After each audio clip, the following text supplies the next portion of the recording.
Quel rendement pour 2021? Ils sont là autour de la table pour répondre à cette question qui vous préoccupe et qui préoccupe vos clients. Ils ont repris leur place traditionnelle.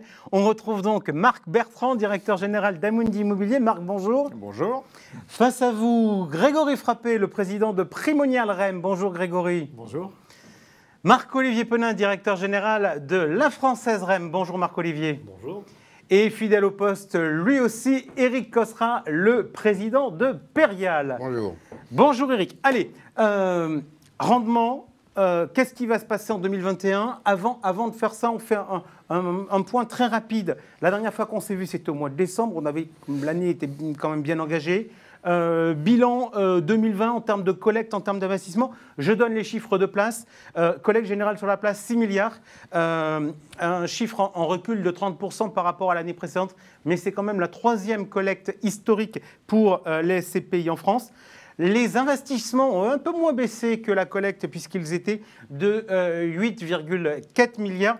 Et puis les arbitrages, eux, ont baissé également de 30%. Arbitrage, vous nous direz si ça a été compliqué ou pas, parce qu'il y a des moments où on ne pouvait pas sortir. Donc comment on arrivait à faire les choses comme ça? Marc-Olivier Penin, je commence avec vous. Collecte, investissement, la Française, ça s'est passé comment? Alors, collecte sur 2020, 850 millions sur notre gamme de SCPI et 450 millions sur L'Oréal Santé, donc une SCPI spécialisée en santé. Une collecte qui est identique à 2019. Complètement investi. Donc on a fait sur notre gamme 1 milliard d'investissements, 1,2 milliard avec les engagements à terme.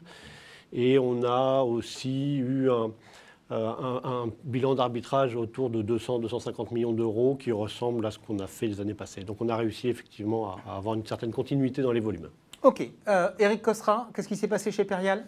Alors d'abord une année inédite, exceptionnelle. C'est quand même, rappeler que ça a quand même été une année qui était qu'on n'avait jamais connue auparavant, avec un impact très important et des CPI qui ont bien résisté. Nous avons collecté plus de 500 millions d'euros, donc en baisse de 13% par rapport à l'année précédente. Donc avec de nouveaux produits, il y avait l'offre. Alors on a lancé avec succès donc PF Hospitalité Europe qui a effectivement bien démarré en fin d'année, et donc nous avons maintenu quand même une collecte à des niveaux historiques pour Perial. Nous avons investi plus de 850 millions d'euros donc, en immeubles. Donc plus que la collecte. Plus que la collecte, avec l'effet de levier également sur d'autres produits SCPI. Et puis nous avons réalisé 150 millions d'arbitrages avec un marché qui a été plutôt fluide en 2020. Marc Bertrand, la situation chez Amundi, arbitrer, c'était réalisable, c'était faisable l'an dernier? Oui, c'était un peu plus compliqué, mais globalement, on a réalisé les programmes d'arbitrage. Côté collecte, on a, sur la clientèle retail, donc sur les réseaux bancaires, on a collecté à peu près 1 milliard d'euros, donc un petit peu plus que la moitié en OPCI/SCP, plus un petit peu moins de 500 millions d'euros sur les SCPI. Donc une année en recul, dans une proportion plus forte, mais ça c'est assez partagé avec les camarades de réseau bancaire, mais toujours de bonnes factures. Après on a eu l'institutionnel et on a investi à peu près 2,5 milliards dans le marché l'année dernière. Ok, Grégory, pour finir ce tour de table. Sur la partie des SCPI, une collecte de 850 millions d'euros qui se compare à ce que l'on avait fait au cours de l'exercice 2018. Moi, je voudrais vraiment insister sur la mobilisation des équipes qui a fait que cette collecte nette a permis d'absorber la totalité des retraits. Je pense qu'il est important d'indiquer qu'il n'y a pas eu de choc de liquidité sur les SCPI. En matière d'unité de compte également, des niveaux de collecte relativement dynamiques, au-delà de 800 millions d'euros, et puis une activité également d'investissement sur des clubs deal immobiliers qui nous positionnent en matière d'investissement au-delà de 2 milliards d'euros d'investissement. Et en matière d'arbitrage, on a poursuivi une dynamique d'arbitrage de très bons produits pour un montant de l'ordre de 300 millions d'euros. Ok. Est-ce que dans ces chiffres, donc vous nous dites collecte stable ou en baisse, est-ce que malgré tout, il y a eu des mouvements dans la typologie de la collecte? On se dit, allez, si je raisonne un peu de manière simple, on se dit, les bureaux l'an dernier, ça va être compliqué. Le commerce, les fermetures administratives. Donc, est-ce qu'on a vu plus d'argent arriver sur des typologies de produits type santé, type habitation, que sur les bureaux, ou est-ce que finalement on a été dans les tendances traditionnelles? Marc-Olivier? On a vu de l'argent arriver partout, ce qui est déjà une bonne chose sur l'ensemble des SCPI. Après, si on regarde ce qui s'est peut-être développé sur 2020, oui, la santé a été plébiscitée par les investisseurs, puisque je crois que les 2 premières SCPI en matière de collecte sont 2 SCPI de santé sur 2020, quand on regarde le hit parade des collectes. Et le deuxième mouvement important, mais on a commencé à en parler, c'est les unités de compte immobilières qui consomment pour partie des immeubles, pour partie des parts de SCPI. Et effectivement, on a aussi beaucoup collecté et eu ce support-là pour la collecte des SCPI. Ok, alors ça c'est pour la collecte.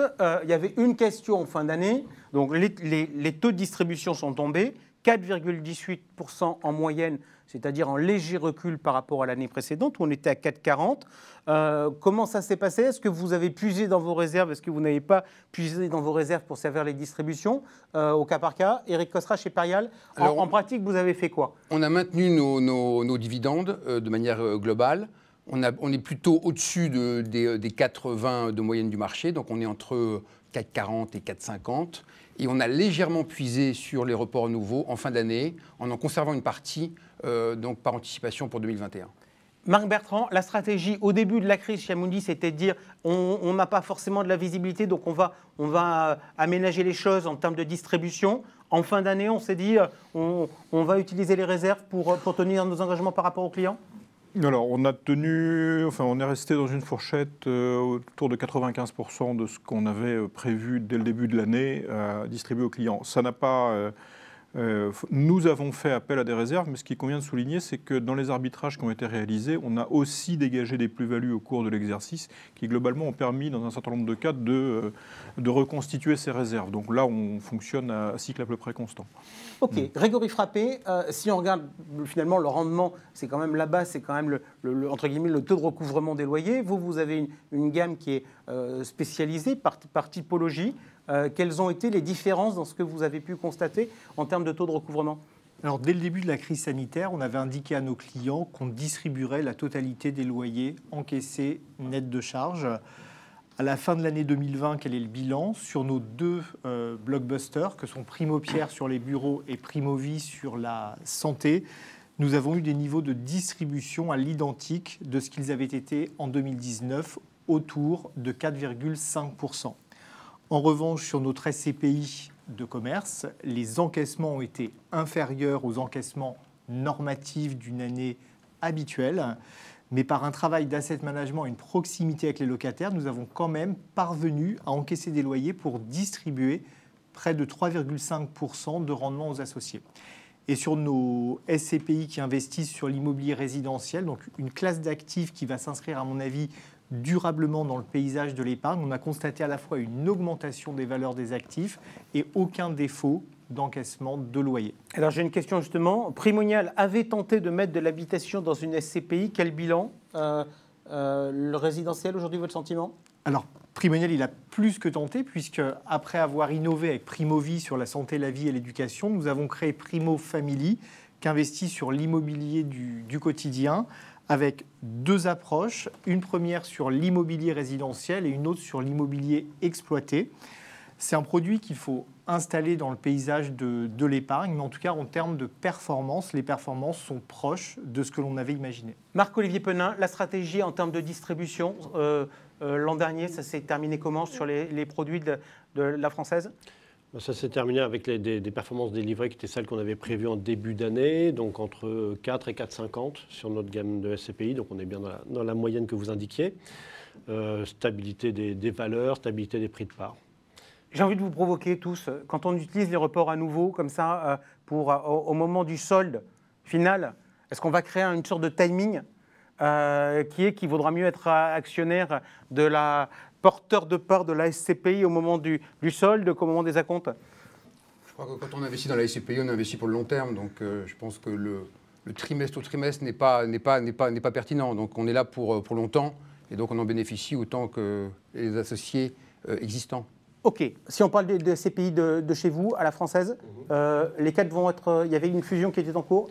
Alors, on a fait une fusion très importante sur le mois de janvier autour de l'épargne foncière qui a absorbé effectivement trois autres SCPI qui étaient Multimmobilier 2, Eurofoncière 2 et Pierre Privilège pour donner naissance à une très grosse épargne foncière, 4,3 milliards, donc la SCPI qui est la plus importante en termes de capitalisation. La logique surtout qu'on poursuit, c'est que avec des produits diversifiés par nature, le fait de regrouper ces 4 bonnes SCPI avec une bonne historique, ça leur permettra de s'unir pour être plus forts pour les échéances à venir, avec les échéances économiques, bien sûr, dont on va parler pour 2021, et puis aussi les défis au niveau de la consommation énergétique des bâtiments et tout ce qu'on a à faire sur les patrimoines. Parfait. Alors, on a attaqué par parler des rendements.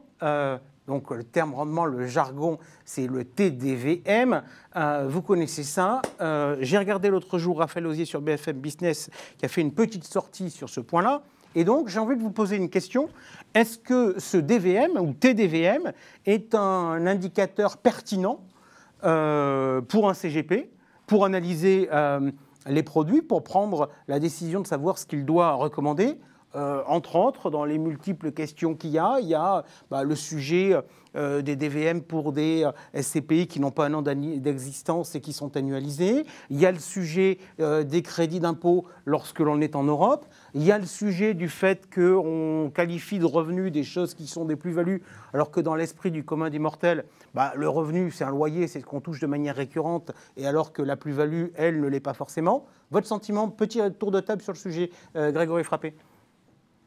Sans être trop technique, pour moi, ce qui est important à regarder sur longue période, c'est ce que j'appelle le NIP. C'est le Net in the Pocket. C'est ce que l'associé a sur longue période dans sa poche Nouvel chaque indicateur année. pour la SPIN, le NIP.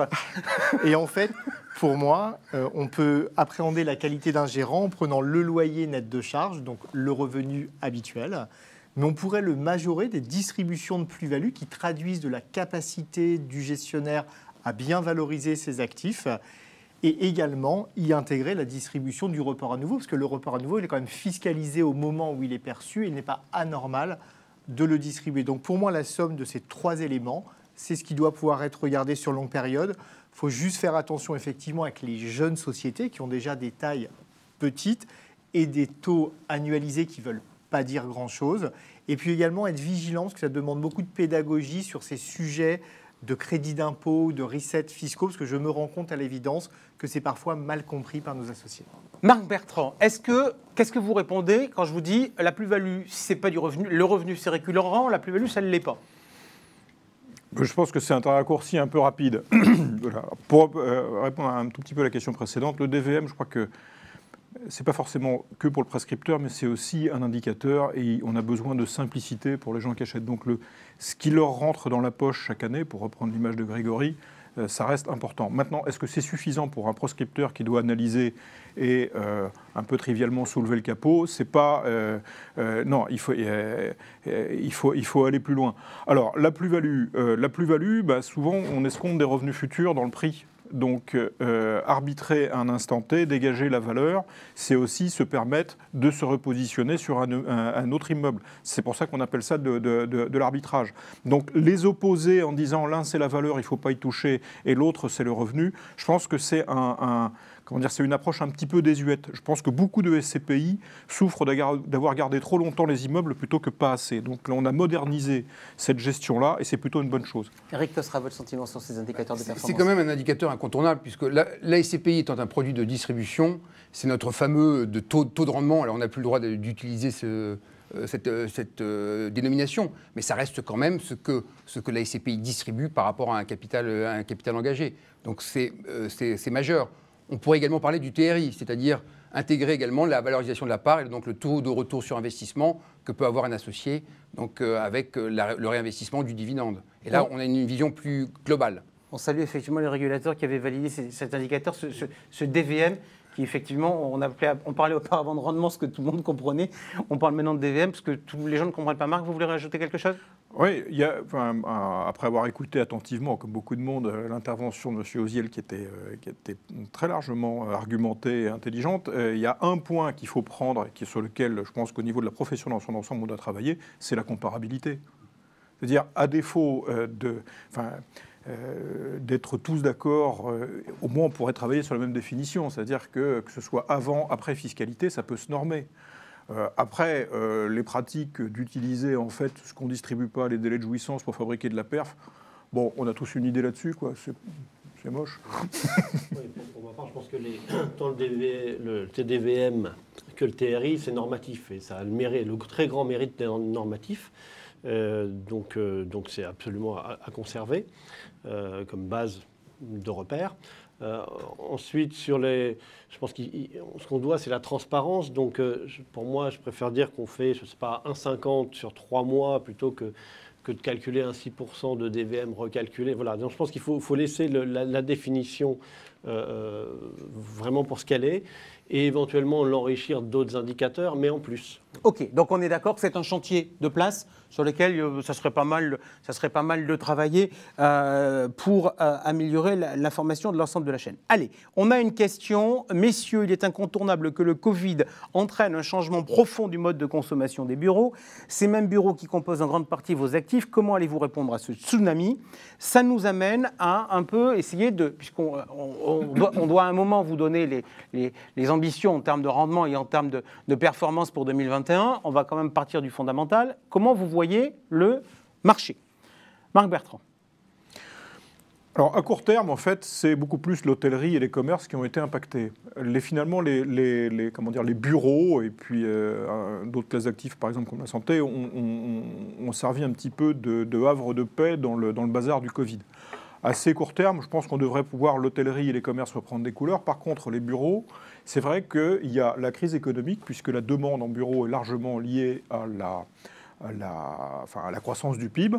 Et puis après, se rajoute à ça le changement d'usage dans les bureaux. Alors, sur le PIB, le gouverneur est très confiant, puisqu'il a expliqué ce matin qu'à minima, la France ferait 5% de croissance en 2021. Oui, alors après, si on le regarde sur 2 années, c'est toujours pas quand même extatique comme croissance, on ne peut pas dire. Hein. Mais non, là-dessus, comme toujours, les crises sont des catalyseurs de changement. Et après, ça on l'avait dit d'ailleurs, je me rappelle, dans cette instance, alors qu'on n'était pas dans la même pièce. Ce que j'aime, c'est que cette émission est devenue cette instance. Et on s'était dit que oui, ça allait changer des usages, mais plutôt accélérer un changement d'usage, mais qui était déjà à l'œuvre. Et ça, par contre, ça se voit bien, ça se vérifie. Il y a beaucoup de gros utilisateurs qui réfléchissent là-dessus, avec, il faut le dire quand même assez clairement, un angle aussi de recherche d'économie. Dans les prochaines années, on va avoir une baisse de la demande et une recherche d'économie des entreprises. À nous d'être inventifs pour créer du service, pour accompagner le changement là-dedans. Éric Cossera, aujourd'hui, votre sentiment sur l'évolution du marché en 2021, puis on a un peu de visibilité en immobilier sur les baux qui arrivent à échéance, etc. On en est où, vous, dans votre perception du marché ? Alors, ce qui est important dans le bureau, c'est que le bureau a toujours été très sensible aux variations économiques. Donc, ce n'est pas nouveau non plus ce qui arrive. Donc, on sait qu'on a des cycles économiques et que justement, le bureau, là, a des transactions qui sont plus ou moins fortes en fonction de la densité économique et la croissance économique que nous connaissons. Donc c'est une crise que nous connaissons et que nous savons aborder. Ce qu'il y a de nouveau maintenant, c'est une certaine conception du bureau. Ce qui est intéressant, c'est que votre auditeur a parlé de mode de consommation du bureau. Donc c'est intéressant. C'est-à-dire que le bureau devient une espèce de produit, un produit d'utilisation. Et donc ce que l'on voit, c'est qu'il y a un certain type de bureau qui est en train de mourir parce qu'il n'est pas adapté aux nouvelles technologies et aux nouvelles pratiques qui se sont accélérées au moment du Covid, qui existaient avant et qui sont accélérées au moment du Covid. Marc-Olivier Penin, votre sentiment par rapport à ça, notamment sur la partie loyer. Vous avez, comme nombre d'autres acteurs, pioché dans les réserves un peu pour les rendements l'an dernier. Vous vous êtes dit, on le fait parce qu'il faut qu'on tienne nos objectifs cette année, ou vous êtes dit, parce que finalement, au moins sur 2021, on a quand même une visibilité forte sur les loyers. on peut le regarder sous ce prisme-là. Sur 2020, quand on fait le bilan, au jour où on parle, on a recouvré 95% des loyers qu'on avait facturés, dont beaucoup de loyers de bureaux. Donc effectivement, comme disait Marc, le bureau a tenu la distribution de 2020. Aujourd'hui, premier trimestre 2021, au bout de 2 mois, donc fin février, on était autour de 80% d'encaissement du trimestre en cours. Donc on a encore voilà. Donc on a de l'inertie et on est habitué à la gérer. Et je pense qu'après, il faut, sans attendre, continuer à discuter avec les locataires, non plus simplement sur la perception du loyer, etc., mais sur la façon dont ils envisagent d'utiliser les locaux. Et en fonction, et c'est là où on va voir, en fonction de chaque immeuble, les façons de travailler l'immeuble ne vont pas forcément être identiques, suivant que c'est un 8000 m², un 16 000, ou au contraire un plateau de 400 m². Grégory Frappé, est-ce que finalement la situation, on ne va pas retrouver des primes très différentes entre ce qui est corps et ce qui est plus satellite, c'est-à-dire un marché beaucoup plus discriminé qu'il n'a pu être ces dernières années? Déjà, je partage très largement ce qui vient d'être dit. Effectivement, en 2020, les niveaux d'encaissement de loyer en matière de bureaux ont été proches des niveaux habituels en matière d'encaissement de bureaux. Juste Grégory, ça veut dire que, parce que tous, quand vous êtes venus, vous nous aviez dit dans la crise, on cherche à sécuriser les locataires en rallongeant les baux, etc. Ça veut dire que, grosso modo, tout ce qui devait être payé en 2020 l'a été et qu'on ne va pas avoir d'effet de report de gens qui n'auraient pas payé en 2020 et qui pourraient se retrouver à payer en 2021. Exactement. Des loyers avec recul. recul. Tout ce qui devait être encaissé l'a été. Vous le disiez assez justement, beaucoup de gérants ont profité du premier confinement pour aller voir leurs locataires et leur proposer plus de durée de bail et des mesures d'accompagnement de type franchise. Je pense que devant nous, on a quand même 12 à 24 mois qui vont être un peu plus compliqués dans les relations avec les locataires, qui se posent effectivement beaucoup de questions, mais il y aura plusieurs choses. La première, il faut 6 mois pour dénoncer un bail, et nous, on n'a pas constaté de résiliation de baux à un rythme qui est différent de celui des années précédentes. Et par ailleurs, il faut surtout que les gérants soient extrêmement dynamiques. Il y a un mouvement de fond qui va faire en sorte que le télétravail va se développer, c'est relativement incontestable. Pour autant, nous, on a une double conviction, c'est qu'il faut travailler nos actifs pour avoir une offre servicielle, des espaces collaboratifs plus importants. Et donc, la libération d'un poste de travail, ce n'est pas forcément autant de mètres carrés de perdus. Et puis, Marc le soulignait, il y a quand même des années de croissance qui vont être devant nous. Et la croissance, elle consomme des mètres carrés. Et pour conclure définitivement, je vous dirais oui, il y a une prime au corps aujourd'hui. Les immeubles bien placés, efficients dans leur utilisation, avec un bon état locatif, ne vont pas souffrir, mais il y a une nouvelle hiérarchie qui s'exprime. Et pour les actifs qui ont des défauts, la valeur ou la location sera plus compliquée. Est-ce que vous vous dites, les locataires qui n'ont pas voulu discuter avec nous quand on leur a proposé des aménagements contre des allongements de bail, etc., vont nous attendre au tournant à la fin du bail, en disant « Allez, cette fois-ci, je veux moins de superficie, je veux payer moins cher, parce que je n'ai pas accepté. » Je crois que tout dépend encore une fois de la situation économique, comment elle va évoluer. Moi, je suis plus nuancé. On attend la grande hécatombe, on attend le grand désastre. Je pense qu'il y a des secteurs de l'économie qui marchent très bien et qui ont très bien marché en 2020. Et quand on rencontre des chefs d'entreprise, il y en a beaucoup qui disent qu'ils ont eu une très belle activité en 2020. Et d'ailleurs, y compris dans le secteur de l'immobilier. Et donc, bien évidemment, on met en avant les secteurs qui marchent moins bien, parce qu'il y a des conséquences sociales qui sont douloureuses. On parle du commerce, on parle de l'hôtellerie. Mais donc, le secteur de services a quand même plutôt bien fonctionné. Et donc, moi, je suis plutôt confiant et plus nuancé sur la prévision de nos dividendes et de nos loyers en 2021. Ce qui est important à montrer, c'est qu'au premier trimestre 2021, nous sommes dans une situation à peu près équivalente au premier trimestre 2020 et qui était un bon trimestre. Donc, très peu de ce que l'a dit Grégory, c'est-à-dire que nous aussi, nous avons donc très peu d'entreprises qui donnent congé. Nous avons un taux qui est également de 80% de recouvrement et on pense arriver aux 90% fin mars, donc c'est un taux excellent, et on a un taux d'occupation financier qui est à peu près de 85% en moyenne sur l'ensemble de nos fonds.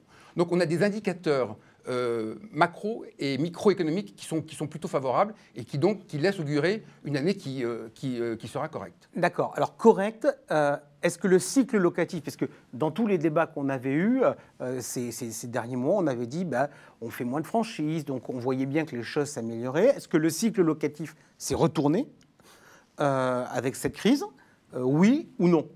Alors il faut nuancer, bien évidemment, lorsqu'on a des locaux vacants, en ce moment, il est compliqué de louer et qu'on est de nouveau, on redonne des franchises qu'on donnait également en 2019 et en 2020. Marc-Olivier. Dans les zones tendues, et il y en a encore, on a un marché qui est relativement stable. Voilà. Et effectivement, on anticipe tous qu'il puisse y avoir des actifs un peu plus secondaires ou des marchés un peu plus périphériques qui vont nécessairement souffrir davantage. On est plutôt dans la phase où le prix n'est pas encore prononcé, il y a eu relativement peu de prises à bail, donc on est plus à attendre de voir où vont évoluer, où vont atterrir ces marchés-là.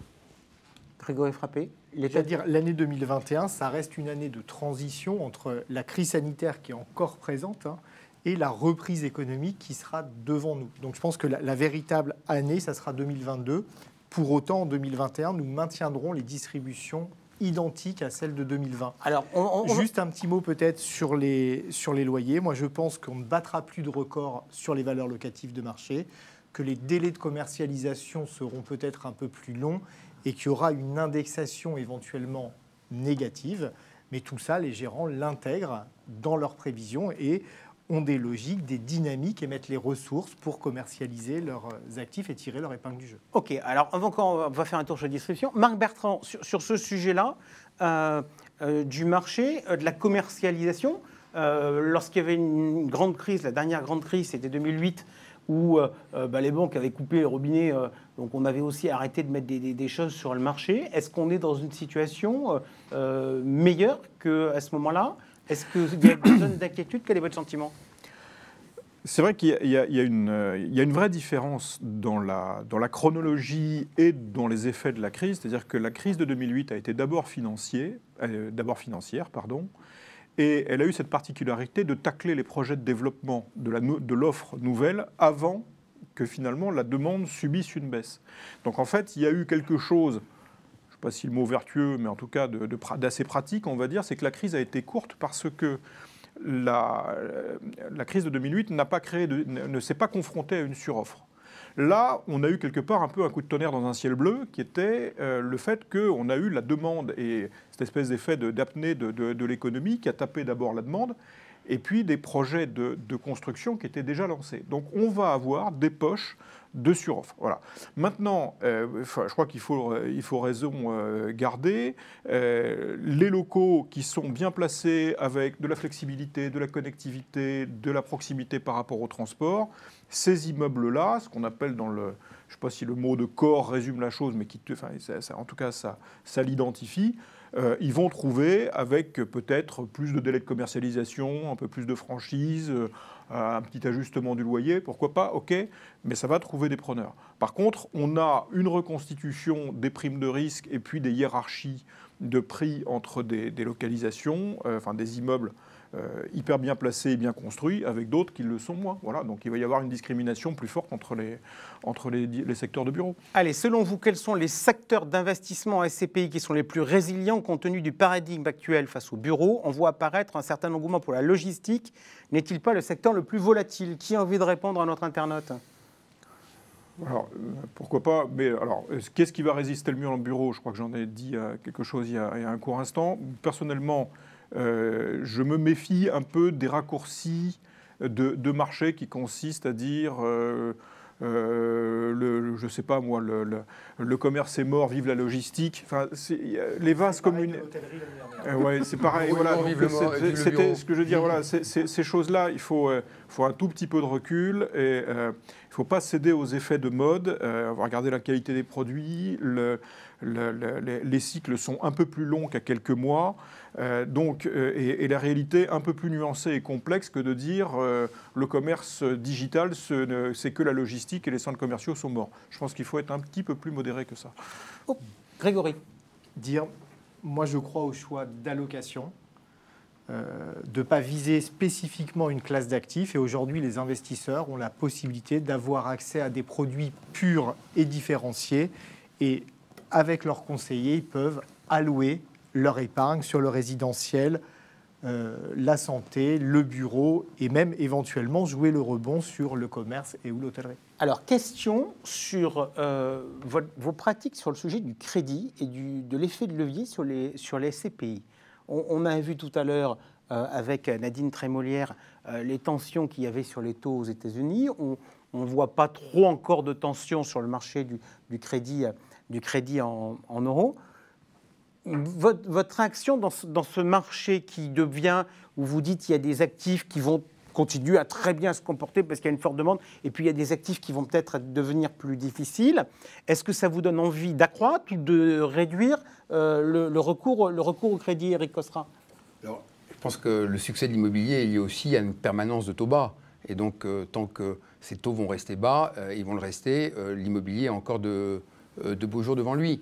Maintenant, ce que nous utilisons, nous, chez Perial, la stratégie, et nous demandons justement une augmentation de l'autorisation des taux de la LTV, hein, c'est-à-dire de pouvoir emprunter plus, parce que nous allons encore profiter cette année des taux extrêmement bas pour pouvoir acheter. Et nous avons une politique ambitieuse d'investissement à ce sujet. Grégory, je vous opinion du chef, ça veut dire que vous allez faire pareil chez Primonial?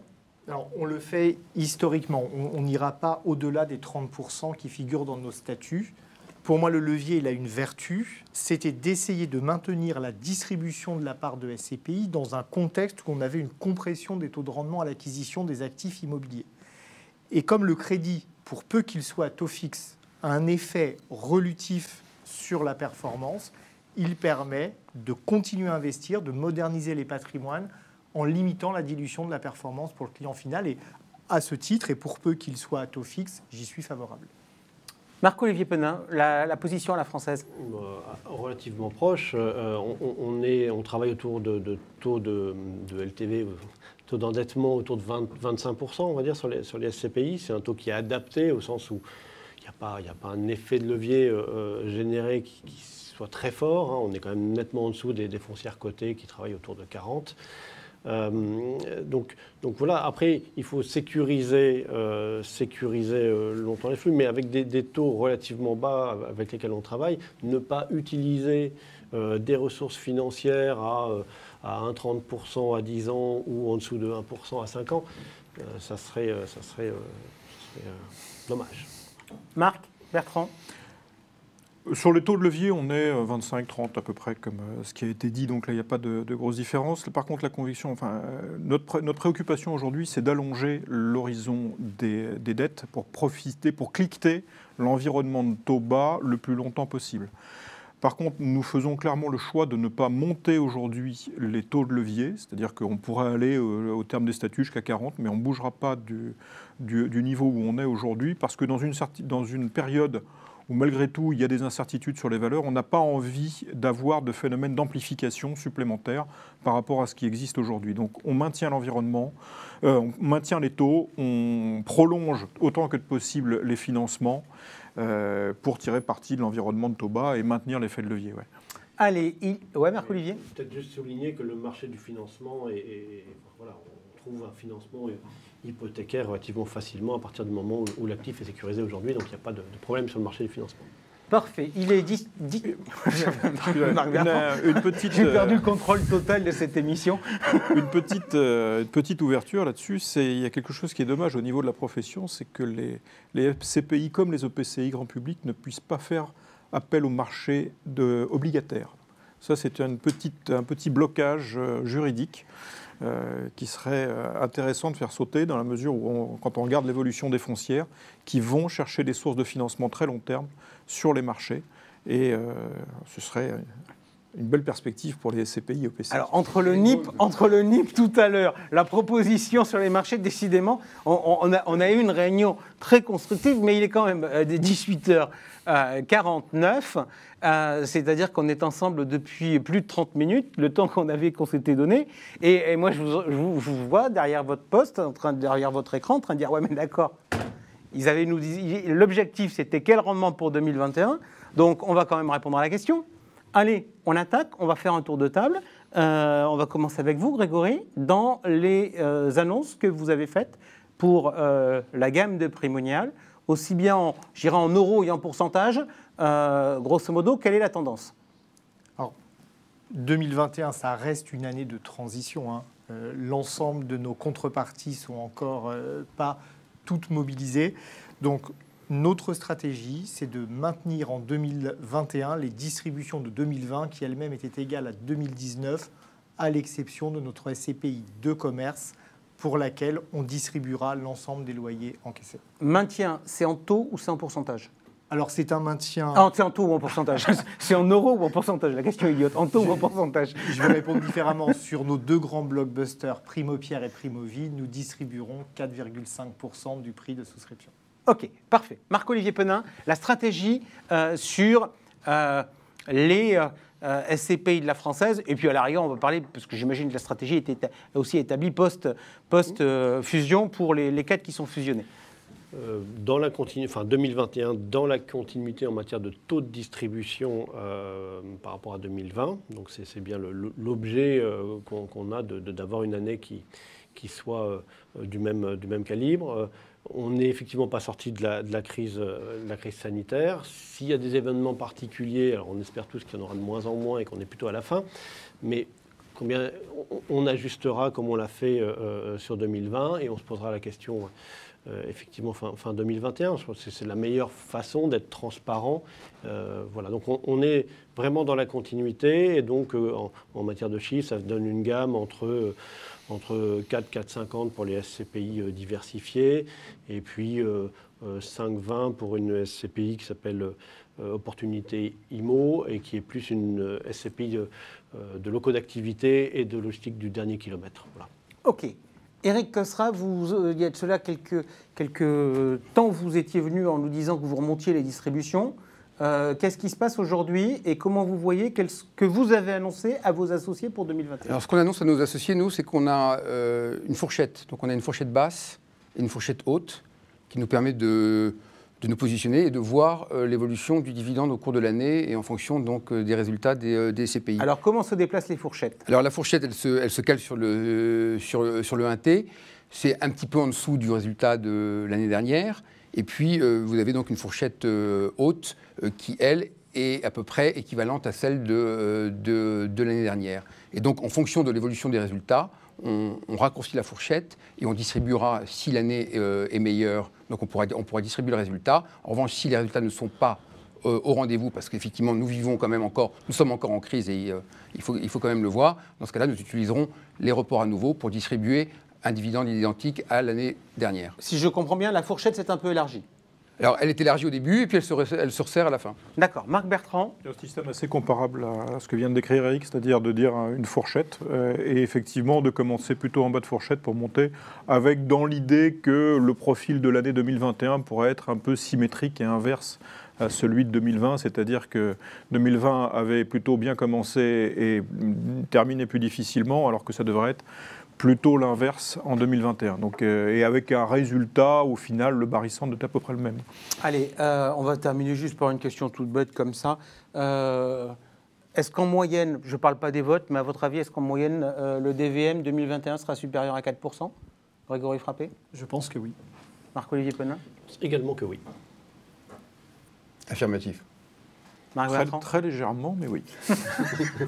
Ok, super. On traitera tous les autres sujets qu'on avait lors de notre prochain rendez-vous. Merci à tous les 4 d'avoir répondu à nos questions de manière aussi précise. Tout de suite, on continue cette